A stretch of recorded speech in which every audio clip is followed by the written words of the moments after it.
I fear not the dark itself, but what may lurk within it. Welcome to Lurk, bringing you creepy, strange, and bone-chilling stories, with your host, Jamie Jackson.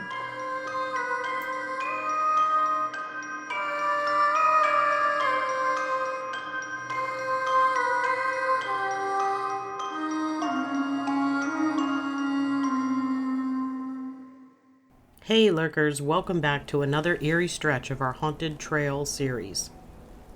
As you can tell from my voice, I have picked up some sort of creepy crud for the fall, and here's hoping that the hot Irish breakfast tea that I'm sipping will get me through without losing my voice. If you're just joining us for the first time, the Haunted Trail series is where we explore the strange and paranormal stories from along the Appalachian National Scenic Trail. 2,190 plus miles of rugged wilderness and ghostly legends stretching through 14 states. We've already wandered through Georgia, North Carolina, Tennessee, Virginia, West Virginia, Maryland, Pennsylvania, New Jersey, New York, Connecticut, Massachusetts, and Vermont. So if you missed those, be sure to circle back and give them a listen. Thousands set out each year to conquer the Appalachian Trail in one continuous through hike, but only a fraction ever actually complete the 5 to 7 month journey. Most head south to north, and that's how we've been traveling through these stories.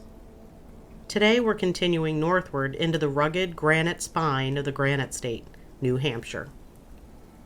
This is also the next to the last state. We are almost done with this series. Don't worry though, I am actively working on the book, so hopefully we will get that finished by the end of the year. That's my hope. I think I'm being a little bit unrealistic, but we'll see. Send all the good juju you got, and maybe it'll happen. At least within the next year.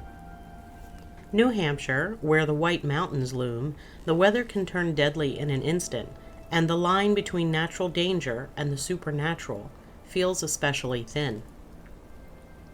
The Appalachian Trail cuts about 160 miles through the White Mountains here, and while the views are breathtaking, the trail has more than its share of haunted tales and unsettling mysteries. So lace up your boots, tighten your pack straps, and maybe bring along more than just a flashlight, because New Hampshire's haunted trail is waiting.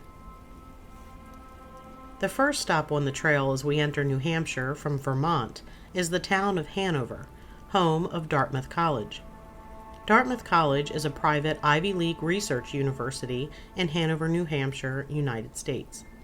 Established in 1769 by Eleazar Wheelock, Dartmouth is one of 9 colonial colleges chartered before the American Revolution. And because it is so old, it has its fair share of tragedy and ghosts. On February 25, 1934, 9 students, William Fullerton, Edward Muldenke, William Smith, Jr., Edward Wentworth, Jr., Americo DeMasi, Wilmot Sculfey, Harold Watson, John Griffin, and Alfred Muldenke, were killed by carbon monoxide poisoning in the Alpha Theta chapter of the fraternity. A white collie dog and an unknown number of women, whose names were unregistered since they were technically unauthorized guests, also died in the tragedy. According to college archives, the 9+ students went to bed around 2:30 a.m. on Sunday morning after a party and a game of bridge with members of the fraternity. Sometime between 10:30 p.m. and 2:30 a.m., an explosion blew off the furnace's smoke pipe, causing toxic fumes from an improperly banked fire to escape through the displaced pipe instead of the chimney.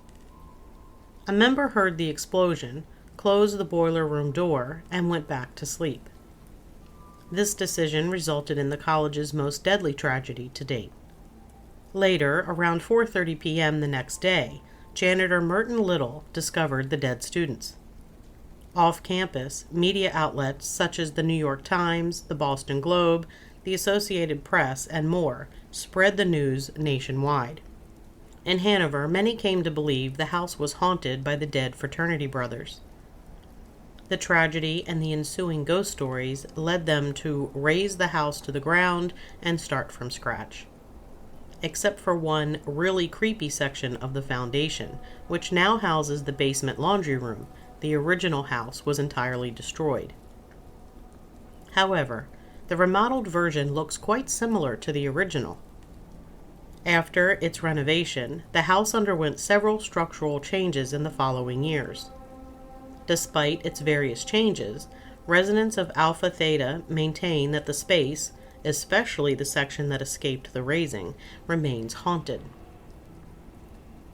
According to Edward Connery Latham and Elizabeth Hadley, modern ghost stories began in the 2000s. Years after the initial tragedy, an Alpha Theta resident heard a loud party occurring downstairs, unplanned by the house's members.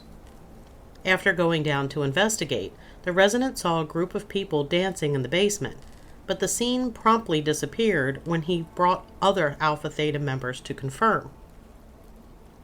The resident also claimed that the mystery partygoers had rearranged the basement. When asked to describe the scene, he perfectly captured the 1930s Alpha Theta basement, despite never having seen the space himself. Even the National Trust for Historic Preservation corroborates the mysterious party story. Quote, "More than one Dartmouth student, alone late at night in the laundry room of the new basement, finds himself face to face with a room that isn't there and a party of young men in tuxedos and their dates in ball gowns." The Trust continues to write, "Further investigation revealed that the faces of the apparitions matched the photographs of the 9 who died."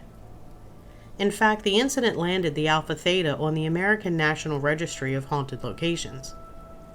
But the creepy party is not the only paranormal occurrence within Alpha Theta's walls. Some residents have noticed wet handprints on their ceilings, while others have documented flickering lights and doors acting on their own. Also listed as a haunted location on the Dartmouth College campus is the Hanover Inn. Said to be the oldest continuously operating hotel in all of New Hampshire, Hanover Inn, Dartmouth, was once the home of General Ebenezer Brewster, who became the steward of Dartmouth College in 1769. In 1780, Brewster redesigned this grand structure and converted it into a flourishing tavern. In 1813, Brewster's son Amos had the tavern moved to a different site and started the process of constructing a much larger, more luxurious building, which later became known as the Dartmouth Hotel. In 1901, Dartmouth College began a 2-year reconstruction of the hotel grounds and building, and it was renamed Hanover Inn, Dartmouth. Today, the hotel overlooks the extensive scenic green in Hanover, New Hampshire, and is the only boutique hotel on the Dartmouth College campus. While many claim Alpha Theta itself is haunted, others believe the ghosts have traveled to other locations on campus, including the notorious Hanover Inn. The demolition of the fraternity house is believed to be why the spirits of the dead have migrated to the Hanover Inn, seeking a place of refuge or a chance at attention. According to Historic Hotels of America, a subset of the National Trust for Historic Preservation, some of the ghosts now interact very selectively with guests. The victims of that tragic night aren't the only ghosts who visit the Hanover Inn. Occasionally, reports are told of running into the spirit of Theodore Geisel, class of 1925. Does that name sound a little bit familiar? What if I told you his middle name was Seuss? Theodore Seuss Geisel was born March 24, 1904, and was an American children's author, poet, illustrator, animator, and cartoonist. He is best known for his work writing and illustrating under the pen name Dr. Seuss, and his work includes many of the most popular children's books of all time, selling over 600 million copies by the time of his death. Some of his most well-known works are The Grinch, The Cat in the Hat, Horton Hears a Who, Green Eggs and Ham, which is one of my favorites, and the, I can't remember the title, but it's about a pair of ghost pants. Obviously, that's my favorite. Geisel actually adopted his famous pen name, Dr. Seuss, at Dartmouth College as an undergraduate. He was a part of the college's humor magazine, the Dartmouth Jack-o'-lantern, and eventually became the editor-in-chief. While at Dartmouth, he was caught drinking with 9 friends in his dorm, as college kids do, but the possession and consumption of alcohol was illegal under Prohibition laws at the time, and he was forced to resign from all extracurricular activities, including the jack-o'-lantern. He was urged by teachers to continue his writing under a pen name, and luckily, he never faltered, providing American youth with some of the greatest stories. Imagine running into the spirit of someone who wanted to chat with you about green eggs and ham, or what you would do if you ran the zoo. Visitors to Hanover report seeing an older man walking about the lobby and hallways, only to disappear into walls or vanish into thin air. Could this be Dr. Seuss? Ghost stories at the inn are so pervasive that the destination makes the National Trust for Historic Preservation's list of the top 25 most haunted historic hotels. Another haunted location on the Dartmouth campus is Rauner Library. According to college archivist and records manager Peter Carini, 2 individuals have died in the Rauner Special Collections Library. One occurred in the late 1990s when a woman collapsed during a meeting just 1 week into starting her job. The cause of death was likely an aneurysm or a massive heart attack. At first, no one noticed the tragedy, until other meeting-goers saw the deceased woman slumped forward in her chair. It must have been a boring meeting. Then the former dean of libraries and special assistant to the president, Edward Latham, died in his Rauner office. Carini said he was alerted of an emergency on a Friday afternoon in 2009, but he did not have access to Latham's office in the Bryant Room. The Department of Safety and Security soon arrived at the scene, helping to place Latham on the floor, while Carini called 911. By the time the ambulance arrived, however, Latham had already died. About a week and a half later, Carini said he experienced a ghost haunting. After closing the building, he noticed that he had accidentally left on the upstairs Rauner lights. He unarmed the building and went towards the stacks, where Latham could often be found working. As soon as he opened the door to the stacks, he was hit with the scent of Latham's very distinctive cologne. While Carini said he does not believe in ghosts, he noted that the smell could not naturally linger in the stacks, meaning the scent may have stemmed from some supernatural association. The Special Collections Library itself is a tomb for centuries-old material. Given the space's role in preserving the past, it should be no shock to those who believe in ghosts that there may be some paranormal activity within its walls. Then there's the matter of the murder that occurred on campus. On March 18, 1949, a group of 8 undergraduates, mostly football players, beat and killed Raymond Sirota in his dorm on Mass Row. Records state that Sirota hit his head during the attack, which caused a brain hemorrhage and his death at Dick's house later that night. After hearing Sirota complain of a headache, his roommate offered him an aspirin, unaware that the blood thinner would exacerbate the brain bleed. Motives for the attack remain unknown, although several sources have speculated the cause. According to Dartmouth library records, Sirota was seen wearing a varsity leather jacket, despite not playing on a varsity team. Some, in turn, have claimed that Sirota sourced the jacket from a football player he was seeing. Truthfully, Sirota received the jacket his freshman year, which he played on a varsity team. Other sources have pointed to Sirota's affiliation with the Progressive Party, which may have caused strife with his conservative attackers. It was also noted Sirota's Italian heritage, which likely generated anger toward Sirota, a World War II veteran. The incident incited outrage among students, alumni, and the media, with many criticizing the college's lackluster response. According to Rauner archives and newspaper records, 2 men received fines and a college suspension, while the other 6 faced suspension alone. While the men were eventually removed from the college, Dartmouth facilitated their job acquisition or transfer to other schools. Though individuals have not reported ghosts in Massachusetts Hall, at least not on the public record, the murder nonetheless haunts the campus. After all, one of the college's most central residence halls witnessed a violent crime, one that cannot be erased from the building's history. The Massachusetts Hall murder isn't the only one to occur at Dartmouth. During the Prohibition era, a Dartmouth junior named Henry Meads began bootlegging alcohol out of Canada. On June 16, 1920, Theta Delta brother Henry Moroni arranged to buy a bottle of liquor from Meads, but he was unable to pay the steep $20 price tag, so he stole the bottle from Meads' open dorm room. According to Theta Delta records, Moroni jumped out of Meads' window in North Massachusetts Hall and ran back to his room at the fraternity house. Meads, however, went after Moroni. According to the Dartmouth Alumni Magazine archives, Meads first shot at Moroni as he left his dorm, and then pursued him to Moroni's room. Meads ultimately broke into his room and killed Moroni with 2 shots through the heart. Meads quickly fled the scene, attempting to take the morning train from Lebanon to Boston. He did not make it far, however, reaching only Canaan, New Hampshire, before his arrest. Meads was ultimately convicted of murder and sentenced to hard labor before ending up in a New Hampshire mental institution. The tragedy earned the fraternity the nickname Boom Boom Lodge, after the 2 bullets fired at Moroni.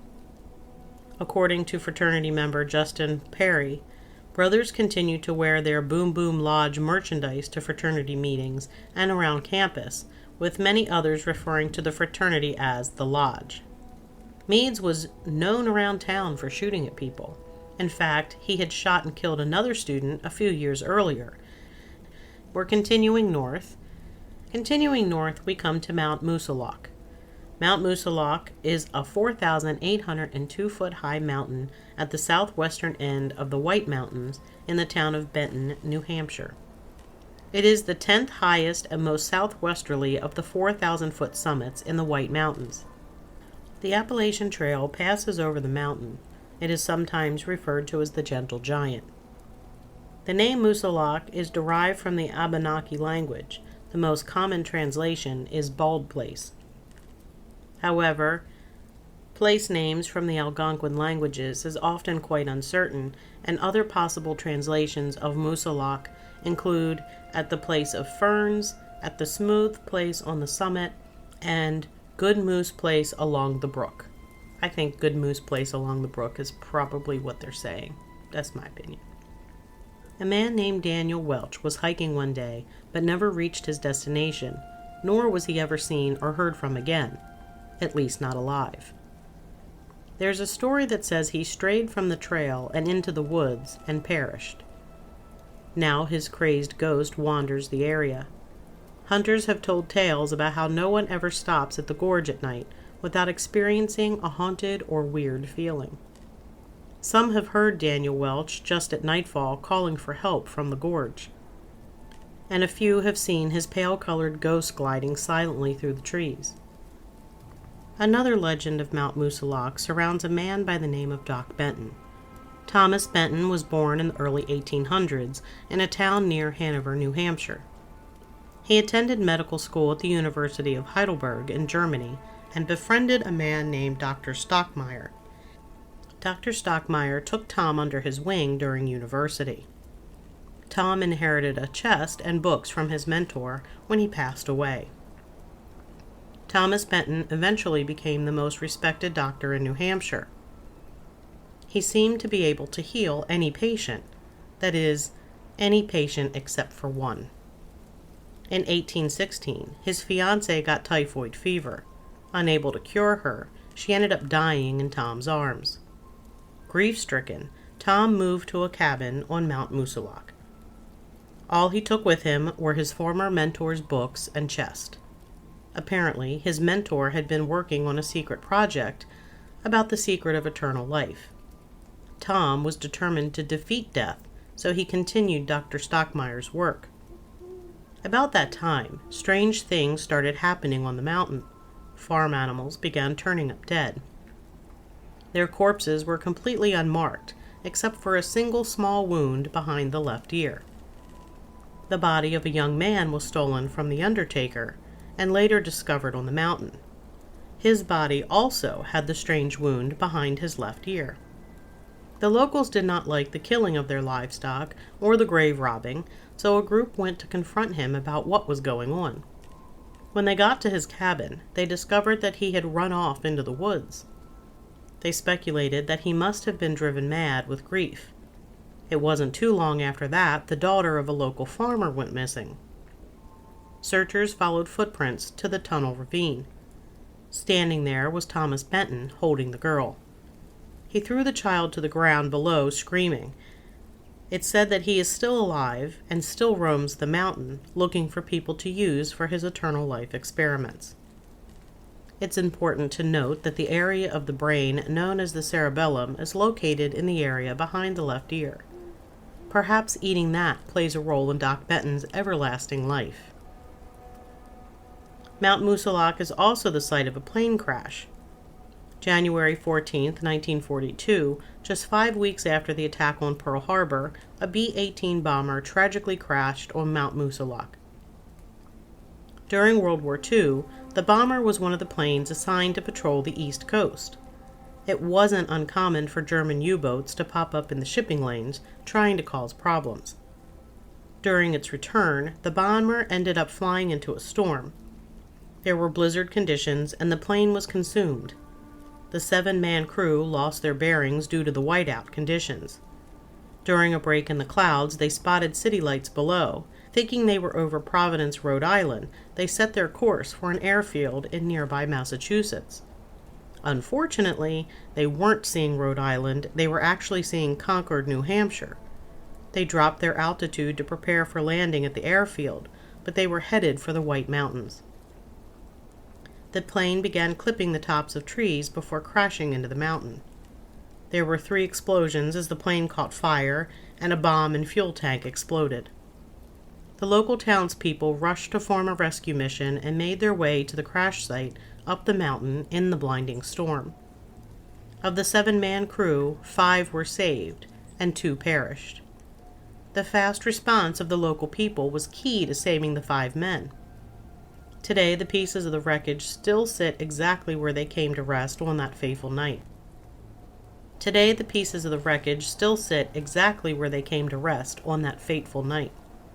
The site is a solemn area with a very heavy, perhaps sad atmosphere.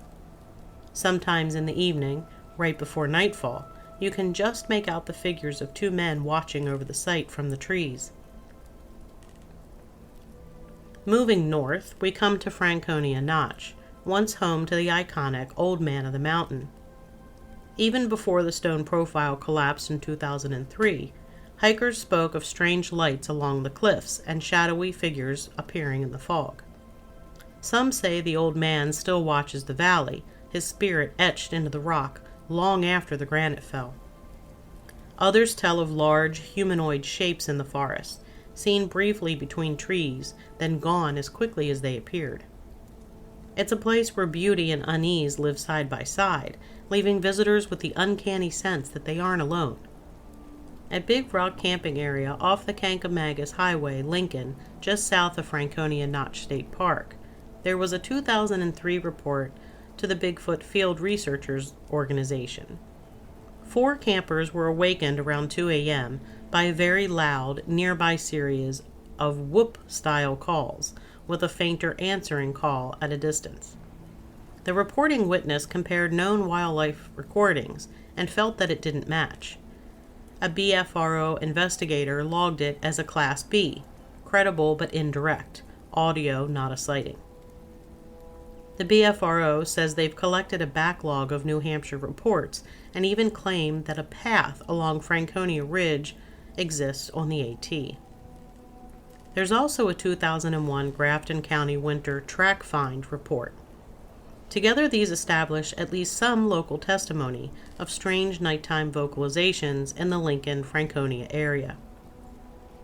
Also in the area is an old copper mine. Around 1850, settlers came to the area and discovered copper. Soon, copper mines were built and the area was becoming settled. Buildings were erected, but their roofs would be mysteriously missing the next day. Areas where the ground was being excavated would be filled back in the very next morning, like they had never been touched. The equipment would also mysteriously stop working. A local pastor asked a Native American his thoughts on the strange occurrences going on. The Native American told the pastor that the town was being built on sacred grounds, and the spirits were sending warnings to the people, wanting them to leave. Hearing this, the pastor tried to have the town relocated, but the people refused. On August 1859, a great red sky came over the town. Thunder shook the earth, and a cloud formed into a large hand that smashed down onto the town and then disappeared. The copper mine collapsed and killed everyone inside. There was no one found in or around the town. Smoke still circled the chimneys, and food was left half-eaten. The only thing not affected was the church of the pastor that tried to get the town to move.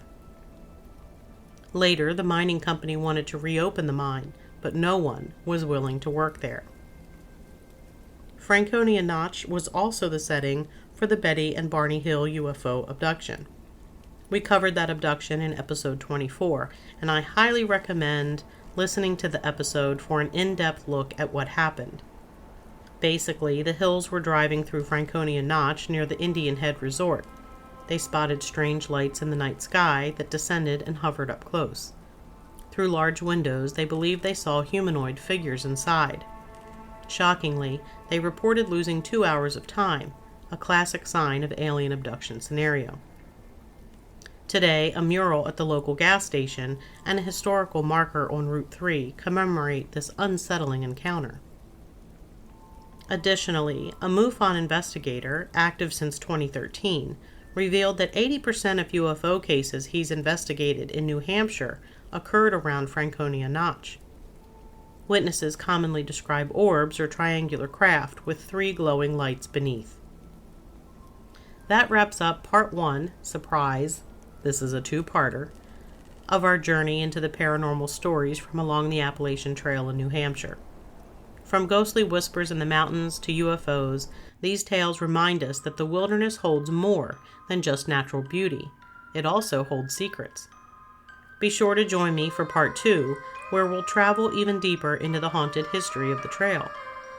Remember, you can find Lurk wherever you find your favorite podcast, and also on lurkpodcast.com, where you'll find all of our episodes along with social media links and team profiles. If you liked what you heard, tell your friends, and maybe take a minute to give us a 5-star review. And until next time, keep lurking.